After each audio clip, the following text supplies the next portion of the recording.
Maître Athias, bonjour. Bonjour.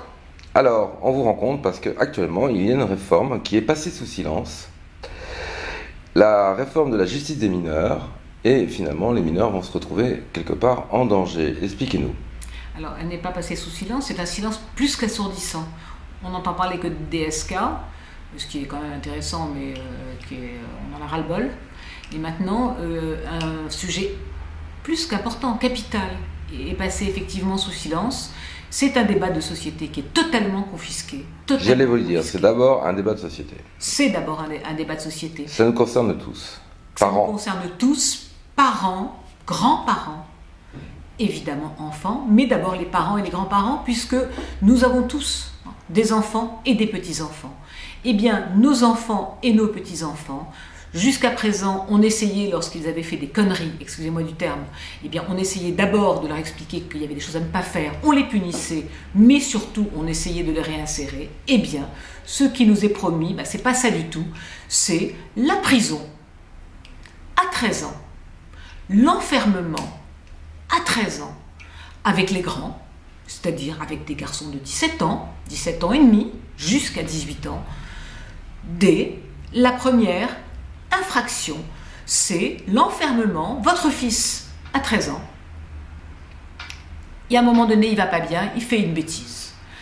Eh bien, si on estime que vous n'êtes pas suffisamment sévère ou si vous avez des problèmes, eh bien, on vous prend votre gamin, on l'enferme, on le mettra d'abord dans un centre éducatif fermé, à 600 km par exemple de Paris, puisque si vous êtes à Paris, il n'y en a pas des centres éducatifs fermés dans le coin, donc 600 bornes, avec d'autres jeunes qui évidemment, eux peut-être auront commis des délits beaucoup plus graves, et puis ça sera une manière de le réinsérer. Ça c'est le premier cadeau.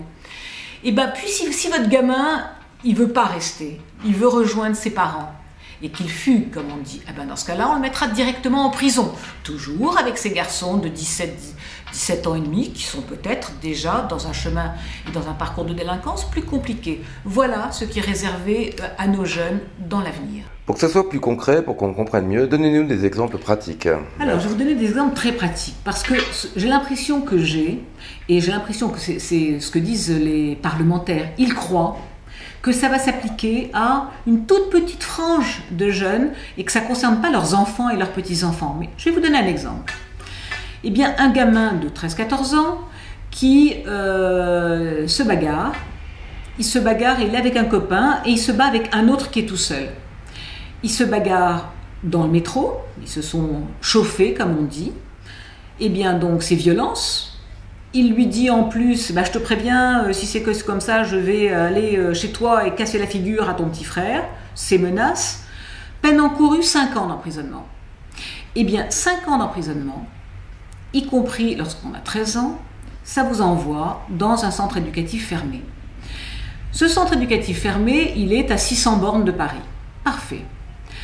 Eh bien, le jeune de 13-14 ans, c'est la première fois qu'il y va, il se retrouve avec 10 jeunes beaucoup plus violents que lui, complètement paniqué, il veut retourner chez lui. Il fugue, et bien dans ce cas-là, le juge a la possibilité de l'envoyer en prison. Parfait, il va en prison, il sera avec des délinquants beaucoup plus aguerris que lui, et voilà la manière dont on veut désormais le réinsérer. Comment ça se passait avant? Et comment ça risque de se passer maintenant? Avant, un gamin faisait des conneries, excusez-moi du terme, c'est souvent le cas. Il était mis en garde à vue, 24 heures, quelquefois 48 heures, donc 2 jours au commissariat de police. Pour des faits plus graves. Pour les mêmes faits, pour ça, mais par exemple, il ne veut pas dire avec quel copain il était. Donc on le laisse en garde à vue pour essayer de faire des investigations et essayer de retrouver. Donc il reste 48 heures en garde à vue, à la demande du procureur, puisque c'est le procureur qui décide. On l'envoie ensuite devant le juge des enfants, donc 20 heures de plus, donc il sera quand même resté près de 3 jours enfermé dans une geôle. Je peux vous dire que déjà, c'est souvent une leçon plus. Il passe devant le juge des enfants, et le juge des enfants, il veut comprendre pourquoi ce jeune a commis ces faits, ou alors il estime que ce qui est important et ce qui est vraiment formidable, c'est qu'il va faire une mesure de réparation. Et je peux vous dire qu'au Canada, que dans plein de pays, même en France, on a démontré qu'une manière de réinsérer un jeune, c'est de lui faire, bien entendu, payer ce qu'il a fait, mais de l'obliger à réparer ce qu'il a fait auprès de la victime ou, par exemple, auprès de la société. Il a fait des tags, eh bien, il va repeindre un cours d'école. Il a insulté une victime, il va écrire une lettre d'excuse. Il a bousculé une vieille dame, il va aller dans une maison de retraite travailler pendant une semaine. Et précisons, excusez-moi de vous interrompre, mais précisons qu'aussi le juge des enfants est compétent. C'est un juge spécialisé. Alors, non seulement c'est un juge spécialisé, mais c'est un juge qui connaît souvent le jeune, mais aussi tout le quartier. Prenez le principe, par exemple, un jeune qui n'a jamais commis de délit, tout d'un coup, il se met, par exemple, à voler ce fameux portable. Et le juge sait que dans le quartier, il y a une problématique ou de drogue, ou de racket, et il veut comprendre. Donc, il fait faire des enquêtes, il fait désigner un éducateur, il veut travailler avec la famille et le jeune pour essayer de comprendre, et après ça, entre-temps, le jeune, il peut avoir été mis dans un internat, on peut l'avoir obligé à faire une mesure de réparation. Et en fonction de l'évolution, on le juge, plus ou moins sévèrement, en fonction de ce que le juge a découvert. Et bien maintenant, c'est terminé. Ça sera terminé si cette loi passe. Ce sont les officiers de police judiciaire, au commissariat, qui pourront décider de l'envoyer directement devant le tribunal pour qu'il soit condamné comme les adultes. Il ne faut pas oublier que c'est ce qui se passe à l'heure actuelle, ce qu'on appelle les comparutions immédiates des adultes.